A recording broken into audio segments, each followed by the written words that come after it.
इंतकाल हो गया, उस हिंदू भाई का इंतकाल हो गया।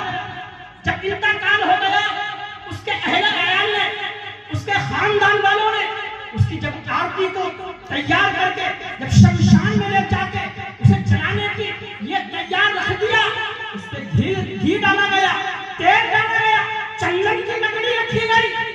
जब आग लगाना शुरू करी तो आग नहीं लगी। जब हिंदू भाई को आग लगाना शुरू करी तो आग नहीं लग रही थी। सारे लोग हैरान थे, ताज्जुब में पड़ गए, ये क्या माजरा है, आग क्यों नहीं लग पा रही है? हम तो घी भी बराबर डाल रहे हैं, तेल भी बराबर डाल रहे हैं, मगर आग लकड़ी को पकड़ने की कोशिश नहीं कर रही है। यह खबर उड़ते उड़ते उस मुसलमान भाई के पास पहुंच जाती है। जिस मुसलमान भाई ने उसे ये ज्ञानी करने का बताया था, उस मुसलमान भाई के पास पहुंचती है तो कुछ लोग उसके पास जाते हैं, फरमाते हैं तेरे दोस्त का इंतकाल हो गया है, और उसे जब जलाने की कोशिश कर रहे हैं तो उसे आग नहीं जला पा रही है। तो मुसलमान भाई मुस्कुराया और मुस्कुराकर अर्ज करने लगा, जो मैं जानता हूं वो तुम नहीं जानते, जो मैं जानता हूं वो तुम नहीं जानते। लोगों ने कहा तुम मुस्कुरा रहे हो और कौन सी बात जानते हो?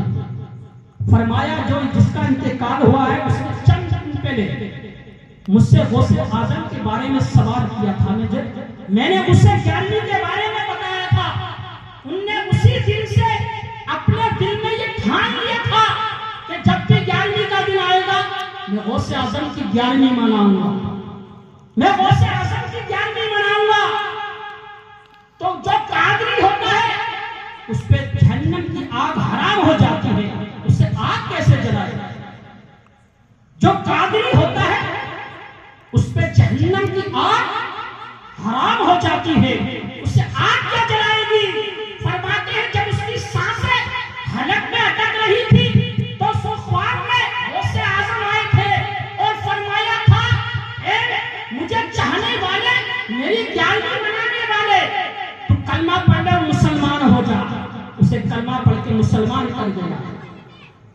यह है गौसे आजम की शान, यह है गौसे आजम की शान। गौसे आजम बचपन की हालत में है, यही वो गौसे आजम है जो बचपन की हालत में अपनी दाई मां का दूध पिया करते थे, रिजाई मां का दूध पिया करते थे। एक दिन आपकी दाई मां आपको दूध पिला रही थी, अचानक आप गोद से उछलते हैं, जमीन पर नहीं गिरते हैं, करवट पे नहीं गिरते हैं, बल्कि आप सीधे आसमान के सूरज में गायब हो जाते हैं, सीधे आसमान के सूरज में गायब हो जाते हैं। किताबों में आया है कि उस वक्त सूरज 7वें आसमान पे, चौथे आसमान पे था सूरज उस वक्त।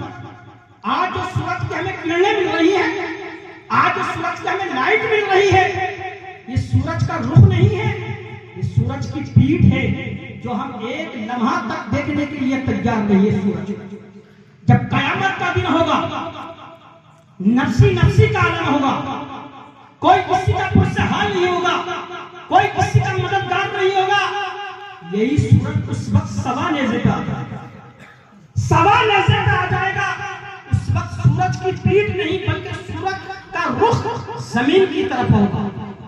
आज लोग चांद पर घूमकर घमंड कर रहे हैं, आज लोग चांद पर घूमकर तकब्बुर करते हुए नजर आ रहे हैं, आज लोग चांद पर घूम के टीवी की स्क्रीन में चमकते हुए नजर आ रहे हैं।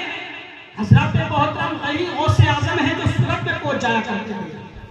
एक दिन गौसे आजम बगदाद की जामा मस्जिद में वाज फरमा रहे हैं, इस्लाह कर रहे हैं, लोगों की खुतबा दे रहे हैं, तो अचानक क्या देखते हैं, एक औरत सामने से आ रही है, एक औरत सामने से आ रही है। आप उनकी ताज़ीम के लिए खड़े हो जाते हैं। जब ताज़ीम के लिए आप खड़े हो जाते हैं, करीब आती है तो अर्ज करती है, ए बेटा अब्दुल कादिर, मैं तुझसे एक सवाल करना चाहती हूँ। ए बेटा अब्दुल कादिर, मैं तुझसे एक सवाल करना चाहती हूँ। मेरी फरमाइश यह है कि जिस वक्त छोटा सा था तेरी नन्ही सी उम्र थी, तू मेरी गोद में दूध पिया करता था, उस वक्त तू अचानक मेरी गोद से कूद कर आसमान के सूरज में गायब हो जाया करता था। आज तेरी वालदा का ये जी चाहता है कि आज तू सूरज में जाकर गायब हो जाए। तो गौसे आज़म मुस्कुराए और मुस्कुराने के बाद अर्ज करने लगे, अम्मी जान ये मैं नहीं कर सकता।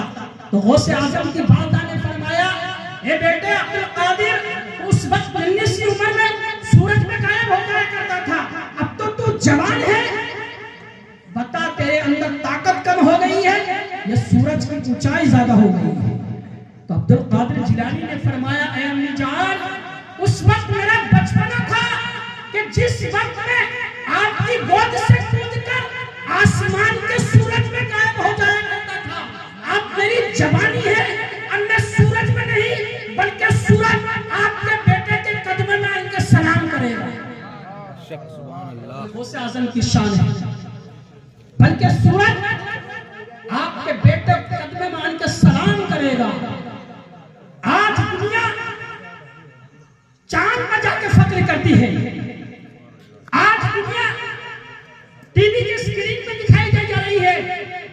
मैं चांद पर जाने वालों से ये अर्ज कर रहा हूं, ए चांद पर जाने वालों आ जाओ, शेख अब्दुल कादिर जिलानी के कदमों में आ जाओ और कलमा पढ़ के मुसलमान हो जाओ।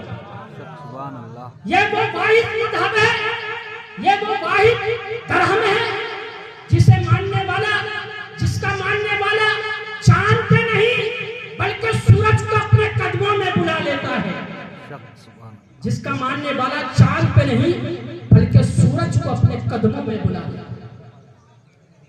हज़रात मोहतरम, मैं गुफ्तगू यहीं पर खत्म कर रहा हूँ।